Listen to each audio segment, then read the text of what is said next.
Guys, welcome back to another episode of the Pierce Wildlife Podcast. Welcome. Howdy. We got Coleman on again this week. Welcome back again. I love you guys. Love hanging out with y'all. Yep, we love Love you too, buddy. Coleman. It's funny when he was getting ready to sit down where we record, you guys got to kind of picture this for a second. It's an old cabin, but really it's an old it's kind of a double wide. It is a double wide It's trailer. a I just very, stripped it very out. cool double But wide. see, here's the deal. It was stripped completely, all board and batten outside, custom cut wood that looks like tongue and groove, but is not. It's like legit wood that was cut to fit this. I mean, out of old cedar tree? No, I mean, not cedar Pine trees. trees. Pine. I took a Pine bunch of trees. pines to a friend and had It's him like cut if them your up. wife said, here's my It's a idea cabin. for our dream hunting cabin Right. with AC and Right. TVs and all the things. It's all here. Or if you was to book a double wide, but like built cabin in the mountains, that's what you imagine. It's fancy, but it still gives you that cabin feel. Yeah. Yeah. And then you just have a Comfortable. pole barn built over the top of it. 100%. So you're covered up, dude. Yep, and I put a porch all the way around it. Yeah, those railings out there look super good. So too. the point in that said, remember, Shout out to Moody. yeah.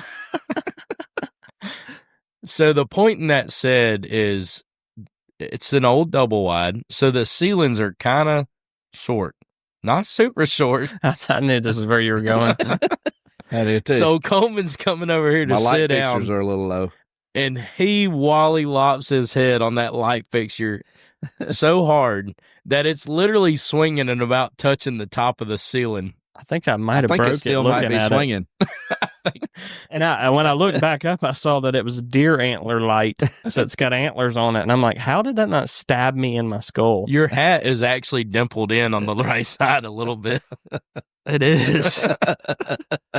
It didn't hurt. It sounded bad, though. I didn't even know what I hit. I turned around and it was just wham. Well, you can't have a cabin without antler lights. Yeah, I'm but just you make saying. them a little higher, maybe. Yeah, have you stood beside me lately? Yeah, if you're in the Pierce family, you're good. You're clear on all That's the right. lights. Yeah, actually. I'm looking at this chandelier right here. I'm probably gonna hit that thing too. Hey, I walk by sometimes and I can feel the hair on top of my head move. Yeah. You ain't got close. many more hairs That's up what I'm there. saying. I know. Curry ain't got none. No, that Joker's fresh shave this morning, bro. Let me see it. Let me look at it. Mr. Clean. There it is. Mr. Clean. Slick as an onion. For the people that don't know, I have a bald head. They know. If they know you, they know. It's not a secret. You're so good at selling cleaning supplies at this point. It's so funny. Ugh. Which, speaking of, I was wearing this Pierce Wildlife hat the other day, and we was at a golf tournament last Friday. I don't know if you noticed this or not. There was a guy walking around, and I was like, man, that hat looks real familiar. He was walking around with a Pierce Wildlife hat on. Was it really? Sure was. Is it Advantage? It's Advantage. It's hard to find those hats. That's a clean looking hat. It's so Mhm. clean. It is. And he was walking around with that hat, and I had no idea who this guy was. Don't know how he got the hat or anything. I mean, I'm sure he probably got it from a golf tournament or Hills Tire, Right. but it's just cool because It is. that just means people are supporting the cause. That's you right. know? And it's a cool looking hat too. So, I mean, I Yeah, it is a cool hat. like certain hats just because they wear good. Yeah, I haven't gotten one yet, but that's a pretty cool hat. All you got to do is come by the store. So, Coleman, how's your hunting season going? You got any deer you're hunting? It's the best way to describe it would be uneventful. Okay.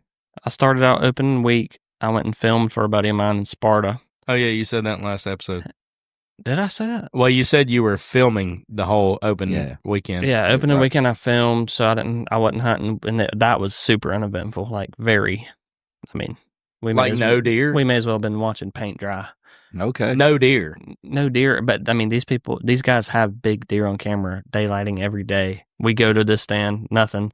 Switch stands, they're back at the other stand, daylighting. It's just one of those things. the way It's it just works. slow. It works that way. And then What is that, a farm or something? It's just a lease Oh, that okay. one of my buddies is in. It's the treason guy. You know, the guy that Oh, helped yeah, us yeah. with the podcast Yeah. stuff? Him and Drew Young, they're both in that lease down there. It's like 900 acres. Okay. So I went down there, didn't hunt at all. And then I picked up a permission spot from a customer. It's like 50 acres in Rockdale County in the suburbs. That's 50 awesome. acres in the middle of the Yeah. suburbs. It's an awesome spot. Lucky to get it.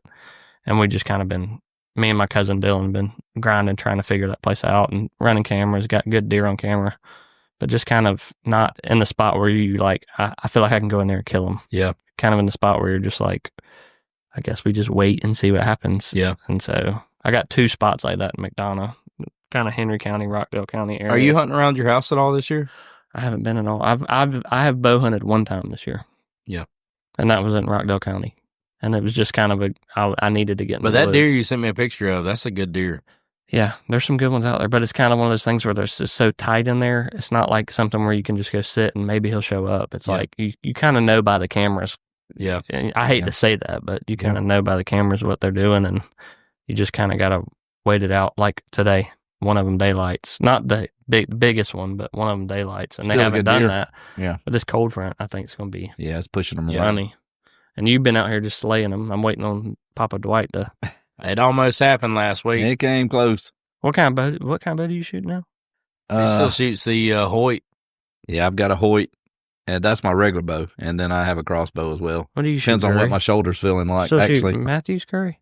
Yeah, Matthews, which I did So tell we have Dad. all the different brands of them. You shoot Elite? Yeah, I shoot Elite. I figured. And my cousin was going to buy an Elite. He was going for Matthews, and he just went and bought a brand new bow. He bought a Prime. He shot all of them. He said he loved the Prime. oh, there you go. I've never even heard of it or seen I it, haven't either. but he said it was awesome. So I did tell Dad the beginning of next year I'm gonna probably buy a new bow because mine's like I can't remember the exact year. I want to say it's a 20. I don't know, maybe 19 or That's something about like that. mine. Mine's not super. And old. it's great. It's just it's funny because like you see the evolution of the bows, and like I hear Zach shoot his, and it's quieter than mine. His is only 2 years newer than mine. Right. And I love my bow, but y'all are gonna think I'm absolutely crazy. I already do. But my first Agree. my first bow was a PSE Brute. Yep. And you got it for me when I was 14? You were young. Is it a solo Yeah. cam? Dude, I don't even remember. Like I'm saying, it's not like the double cam with the 90% let off. Like no. these bows do. I don't even remember if it's solo or dual. I don't remember. It's been that long. But I'm you can pretty stick sure 'em it with is a solo. I think it's a solo cam. but I I'm can't pretty sure it's a solo cam. But my point was that bow, my drawback on it was 60 pounds. That was max. And I shot that bow all the way up till 2018. Well, we went 50% we went and let had off you or fitted. something. Yeah, 50% let off, something stupid like that. But my point is I killed a lot of deer with it. Where I'm going with this is that bow I felt was so more I better be careful when I say this. I don't want Matthews to be hearing me. But I felt like that bow was so much more consistent than my Triax. It's just, I think it's Really? more so comfortability. Because like I got buddies that get a new bow every year, and I'm always talking to them on the phone. They're like, "Have you been shooting or anything? Been practicing?" I'm the kind of dude. I have a nice bow, an Elite, a couple years old. I don't shoot. I'm not like an archer guy who's Right. super concerned about weights and grains. Right. I just shoot I go to the shop. I say, "What arrow do I need to It shoot with works. this bow?" Yeah. Right. And I go shoot it. And if I'm hitting good, I'm good. Because if Yep. I get too in tune with all the details, it'll mess me up. Yeah. Right. I get in my head. No, I agree 100%. That's probably what it is, though, for you. It's So just I've like, gotten with this Triax, like I've gotten very comfortable with it. But more and more I've talked to people and like listened to people. The more you shoot deer with your regular, a regular compound bow, you hear people of the horror stories, just like Alex had, a couple weeks ago. right. And it's like the percentage of you hitting a deer and killing it is not 100% Right.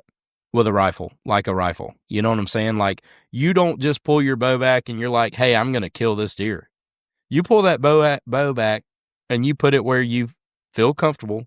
Everybody has different shot placements, and you let it go and you hope and pray that you made a good shot. That's right. And so my point is I don't really even know that it's the bow. I'm talking about maybe getting a new bow next year, but is it the bow? I mean, it's like it comes down to practice. But at the Yep. same time, like me and Alex are both the same way, which Alex, obviously not a great example this year because he didn't find that deer. But Yeah, but I mean, I've made those shots. like I'm not the kind of guy who's going to go shoot 100 arrows Right. and get super particular about sighting and dialing. Like I don't sight my bow in every year. I never go- sight mine in. I go shoot it how it was, If I need to move it, I move it. Right. If I don't, That's I how just am. leave it alone. Right. Because if I'm telling you, I'm so particular about stuff. If I get too involved with it, then it just messes with my head. Right. Almost like you get the yips playing baseball or something. Or playing golf, you get the yips. Your golf game. Right. Yeah.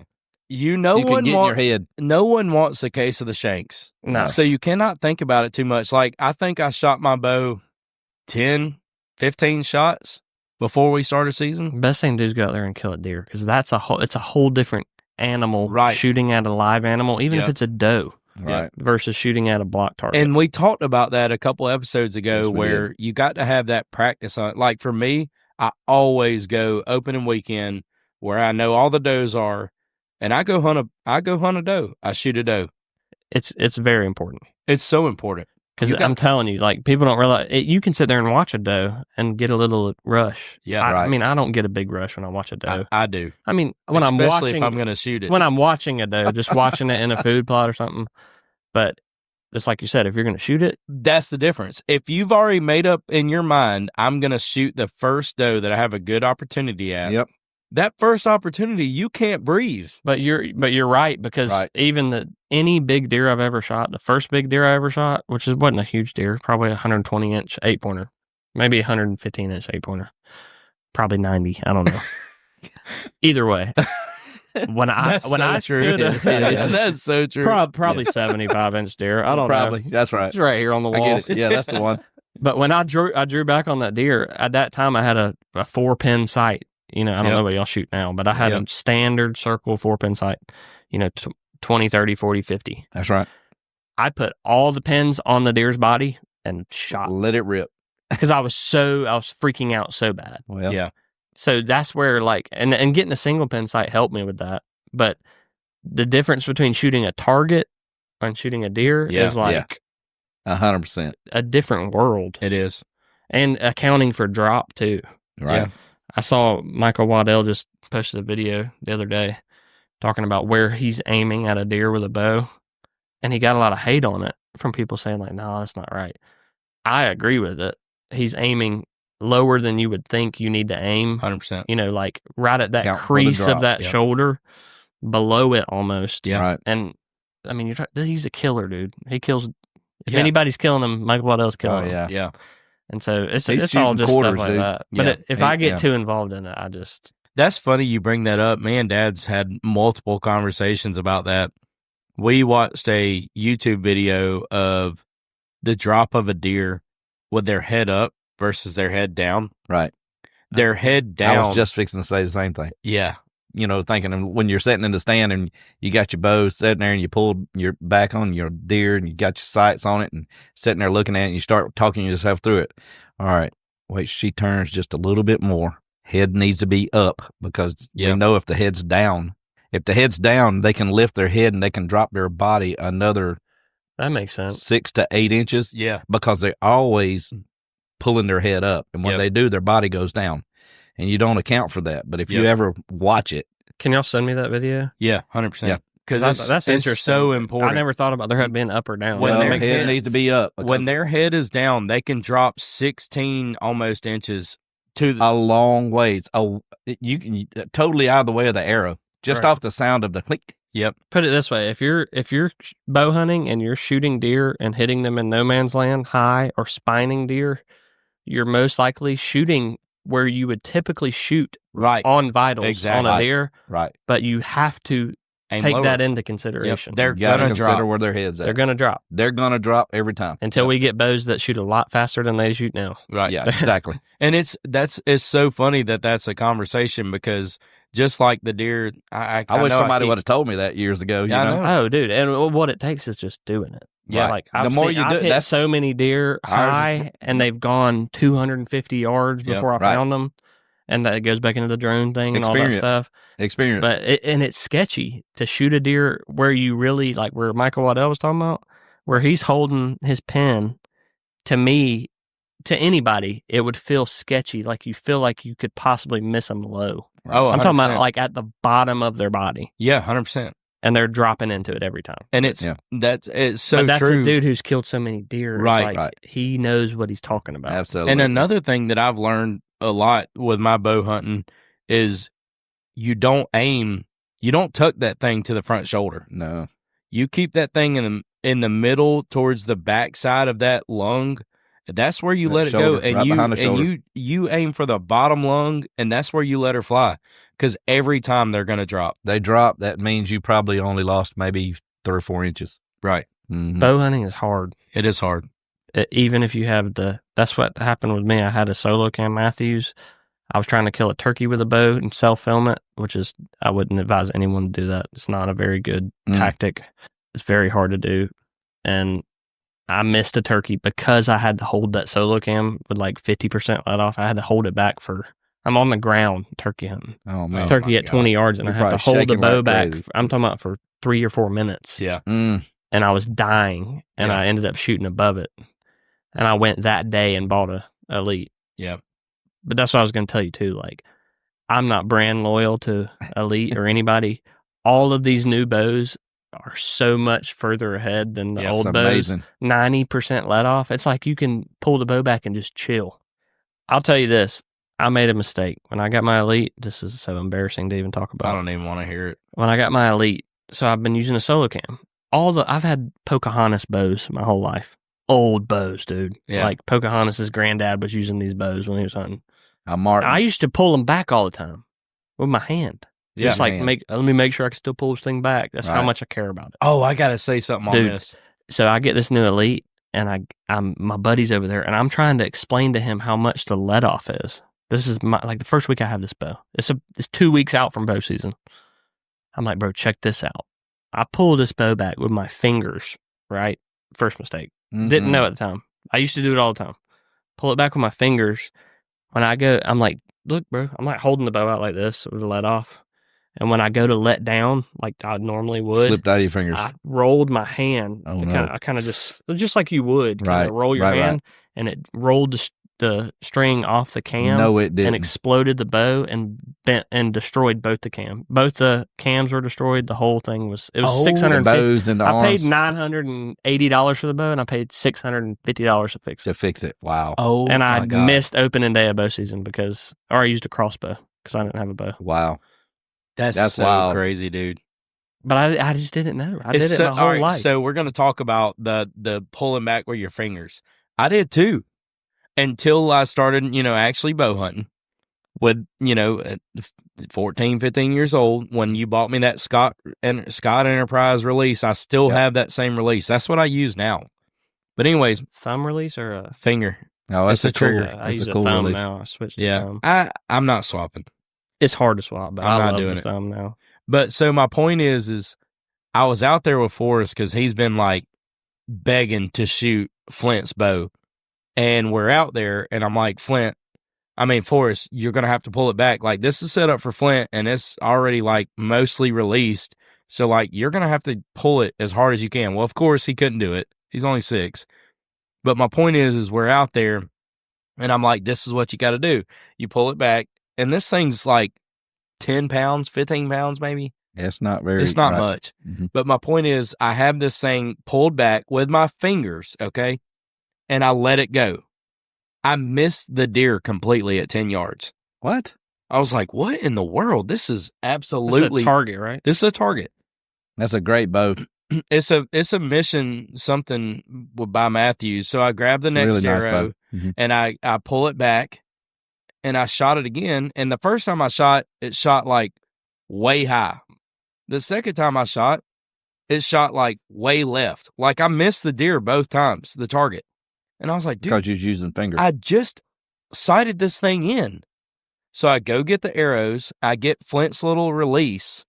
I put it on there. I use the release. Bullseye both times. It's just twisting string is what it is. Yep. How crazy is that? Wow. I've thought about having to do that when I'm. So you didn't have to move anything. I didn't move nothing. It was still set up where Flint had used But it. my point was that's how much.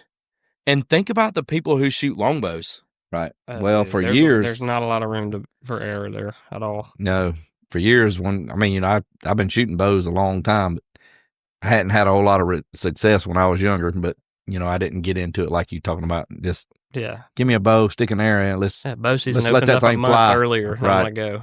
But we did it. We didn't have releases then. We had the fingers, and then it was later, a little bit later in my bow hunting seasons or bow hunting life. They come out with this TM trigger release or something. I don't remember what it was called, but it was pretty cool. And it was a ball bearing. So you put it in and 2 ball bearings would come in and they'd flop in front of the bow. Eventually it made these little round spots through the string. So, but I mean, that was kind of a cool thing. But when they started it, and it was a finger trigger, which was really cool. And I used that for a long time before I got that Hoyt. But yeah, I remember getting my first bow. I couldn't even pull it back. It was like 60 pounds. And I'm like, oh, I can pull this back easy. I'm in high school, or maybe not high school, maybe middle school. Probably college. No, it was middle school. And I go to pull it back and I'm like, I can't pull this back. It's like a different muscle, dude. Yeah. Oh, it is. Them you talking about pulling back an old bow versus mine was like a Matthews solo cam, like a Rival Pro, I think is what it was. Matthews Rival Pro. Well, I'm gonna name mine. Y'all won't even know what it is. It was a Pocahontas Cougar 2.0. Martin Cougar Speed Flight, and that's what I had. So some people that is that the one that you had the pendulum? Pendulum. That's what I was. Dude, I was going to tell a story about yes, that. You got to hear. So this. when you tilt, it just flips up. Yes, the pendulum. The sight was on it, but you could light it up for early mornings and late evenings. With but a lighter? No, it had a. What are you talking about? It had a little dial-in knob that you could turn, and it would tighten up on a battery, and it would make the little. Y'all had batteries back then? Yeah. When did batteries get invented? Oh, Lord Curry, Jesus. can you look that up? No. Welcome back, Coleman. Anyhow, it was really cool. So I mean, that was probably like the cool thing was it was the best thing you could buy at that time, and from 0 to 30 yards it was on. So the pendulum it was weighted. So as you raised the bow, the line would change, but it was on that pendulum.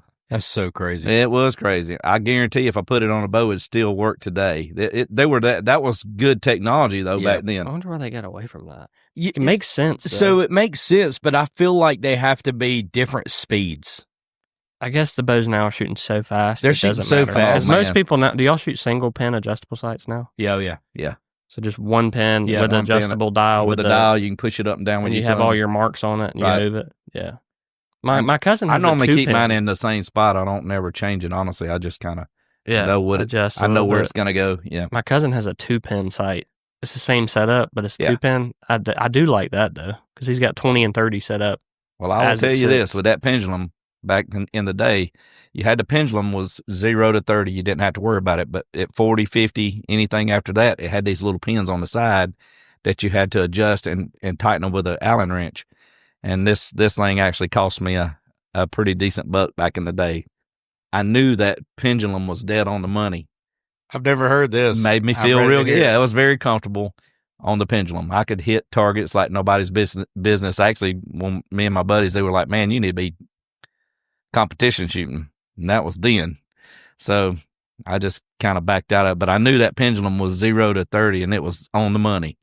And this buck walks in and I'm sitting in the stand and I pull my bow back and I'm ready to let it fly on this nice buck. It's a good 8-pointer. And when he comes in, I had markers all in the woods because we didn't have rangefinders and stuff back then. You just kind of. That's so wild. Dude, I'm seriously, we'd take those ribbons that flag houses. You tie off 10. We tie off 10. 30. We tied off everywhere. And if the deer walked through there, you knew about where he was at. So I'd already got out there and done my thing, my due diligence that we do on it. But anyhow, I had it out there and I knew that he was about 40 yards. I'm good at 40 yards, even with my little red pen, because it had red pen, a yellow pen, a blue pen. You could put it wherever you wanted to. And, but I knew that 30-yard pendulum was on the money.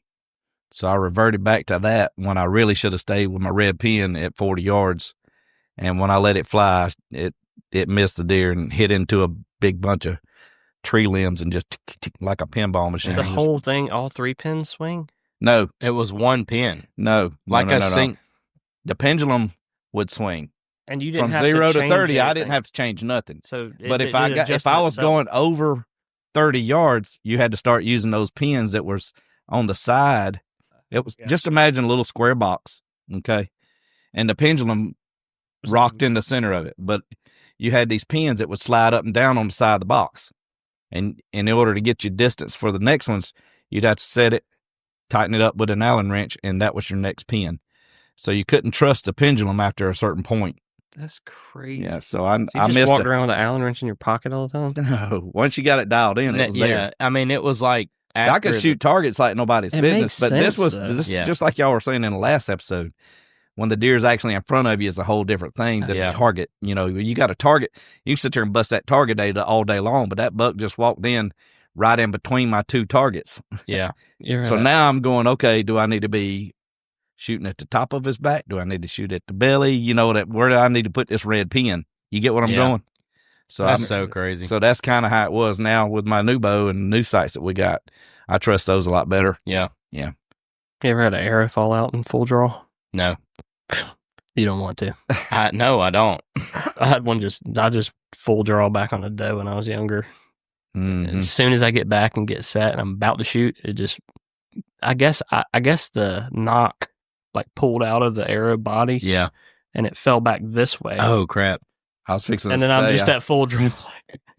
I don't know if you. I almost shot because I didn't even know what to do. Right. I almost you don't just know what to fired do. it. I'm like, well, I had a friend of mine or somebody that I knew.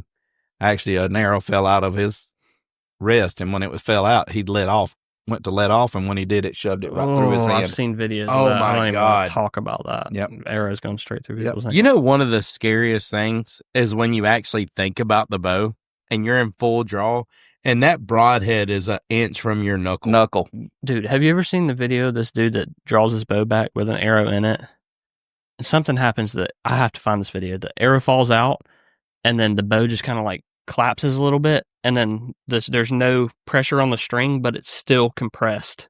And he's like holding it, and he kind of just panics, and he like slowly sets it down in front of him. So and all the apparently- comments were like, "What would you do in this situation?" I'm like, "I'm throwing that thing. I'm Yeah. just kind of Crap in my pants. I'm grabbing the arrow and throwing it.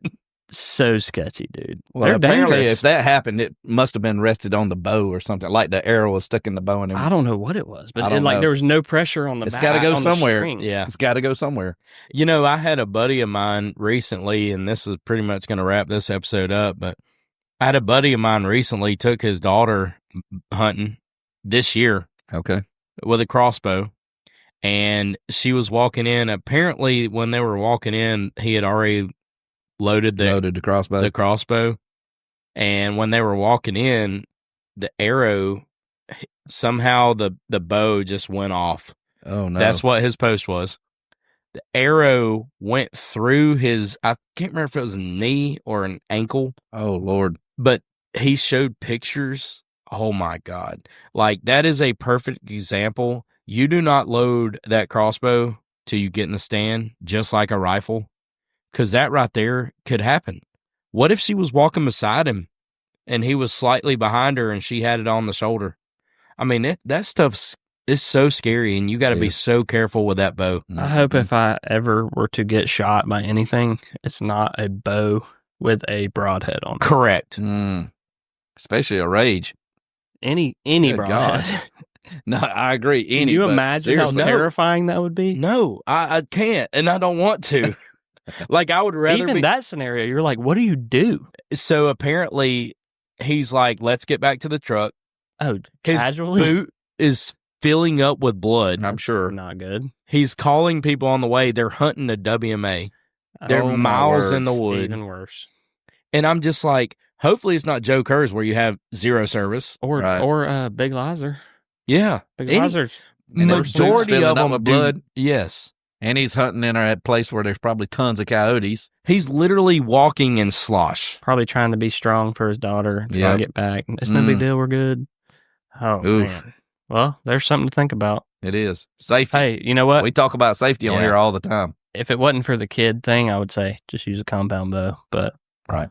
I get he was using it for the kid, but just be careful. Even Right. with guns, man. That's why I like that Well. 30-30. Because even if it's loaded, you can let the hammer down, Right. and it's Right. I think it's the safest gun you can take a kid 100%. hunting with. Yep. No Because question. no matter what happens, with they that. can't pull the trigger. Nothing can happen. Even safety's off. Yep. Let that hammer down and Just be Yep. be mindful of it because it's easy to forget too. Even with coyote guns that we hunt with, I forgot that it's loaded. Yep. Throw it in the truck. somebody picks it up and messing with it, Oh yeah, gotta Man, be careful. Yeah. Which what this episode might just go This longer. is crazy thinking about this. My buddy Davis calls me one day. He had a bullet in his pocket, right? Just in the pocket of his pants. Okay. He's driving down the road, right? And he has a battery in his pocket too. No way. And it sets this bullet off in his pocket and shoots into the dashboard Dash or of his the truck. firewall of his truck Oh in wow. front of him. Oh my God! Like blew his whole pocket out. You gotta be careful, dude. And I don't know that. I don't know you can't put a battery in a bullet. In the what same kind of pocket. battery though? Like a 9-volt and it's shorted out internally, I think it was just a or like a double A or Double something. I A. don't I know. don't know. You had to have some kind of. But I feel like but it he had to said have it a- sounded like a gunshot, and it just shot straight out of his pocket. That's where guns And get he said its it was sound. super hot. He said it was super hot, and it just shot into. He his probably dash. thought he was shot. He probably did think. He was shot. It's a miracle that it wasn't pointing towards his. I don't know how it works in that scenario. Yeah, but I mean, sketchy though. but Yeah. like the biggest thing is like when I take the boys hunting with a crossbow, I don't load that thing till we're sitting in the stand. Yeah. And I load it and I aimed out and I put it in. Then you put on the bog. Bog pod. And the that's bog even pod. a crossbow's even harder to mess up with. A gun's very easy Yeah. to mess up with. You Yeah. just got to be. You have to be mindful. Which one more story and we'll cut this thing off. I was watching a TikTok or a YouTube or something the other day where this guy was in a gun store and he was looking at different pistols and blah blah blah. Well, I think it's on a Candace Owens podcast or one of them big people's podcast. He's sitting in the gun store, okay? He's with his buddy. The buddy's looking at a gun to buy. You can tell like he's grabbing different guns, this and that. Well, then the other guy to his left is like, hey, let me show you something. Like, you don't hear no audio, but you obviously know he's like, let me show you something on my gun. He ejects the magazine. He can't get the round out. He keeps fooling with the round. Oh my word! And then he swaps hand and he's pushing with his right hand on top of the my slide goodness. towards his left hand. He shoots his buddy directly in the stomach. Oh my words! Right in a gun store. Yeah. Everyone's running over. I don't know if the guy lived or died. I couldn't really tell you, but like, you got to be safe. These things are meant to kill things. Like, that's what they're designed Right. for. Well, here's how serious it is. There was a kid in our town. It just happened a couple weeks ago. I don't know the whole story, but crawled. His dad left him in the truck or something. Crawled up to the front and found the gun. That six, and it ended was- up shooting him. Yeah. Killing him. And I he did died. not hear about that. Yeah. a 6-year-old kid. or 6-year-old kid he was sitting in the truck while his dad ran somewhere to get something. The gun's in in his driver's seat, in between his seat and the console. Where I keep for mine. safety. Yep. Which I don't keep mine there anymore. I don't have kids, but I keep my gun on my side. But my point is just like you said. the thing you don't think's gonna happen, Yep. it's still Could happen. possible. Absolutely. You gotta be safe. That's man. right. Like, Absolutely. it could be catastrophic. Yep. Even if you, we could I probably feel have bad. a whole episode on nothing but I safety. know. I feel terrible for that dad. I mean, I can't Right. imagine because it's not. No. He didn't really do anything. He didn't do anything wrong, No. but he just overlooked one small thing. Yep. And what are the odds that that's gonna happen? That's Oh, and that's gonna kill him the rest of his life. Just thinking about that. It's horrible. Gotta No. be safe though. Yeah. Sorry to end in such a sad No. note. Yeah, we can't end there. Yeah. I mean, at this You point. want to talk about Taylor Swift's new album? No, I don't. Again. Please, God, no. So- Travis Kelce and Taylor Swift got engaged. So deer season's here, and you guys need to make sure you get your warm-up sits in and That's right. make sure to shoot that bow at least 2 Be as times. safe as possible. Be as safe as possible. Don't load your compound bow until you get ready to shoot it. Crossbow. Or compound bow. Don't load Yeah. it. Yeah, don't load There it. Until actually you're is ready to there's shoot. a compound bow that loads. One of my buddies had it in high school. You pull it back and it clicks and locks. What? Look it up. I'm not kidding. Okay. Clicks and locks? Like when you pull it back with an arrow in it, it locks. And so it just stays So like that. something on the arrow must hold it or something. That's not the arrow. I don't know what it is. Look it up. You'll see I'm it. not going to. No, I don't know. But anyways, listen, guys. Hey, it is the end. It is deer season. We have at this point when this episode release, it will be in deer season, rifle season, all that good Yep. stuff. So make sure, guys, don't forget. More than anything, if that deer comes out, you got to remember the ultimate scenario. That's right. If it makes you shake, don't wait, don't hesitate. Shoot that thing. Bang.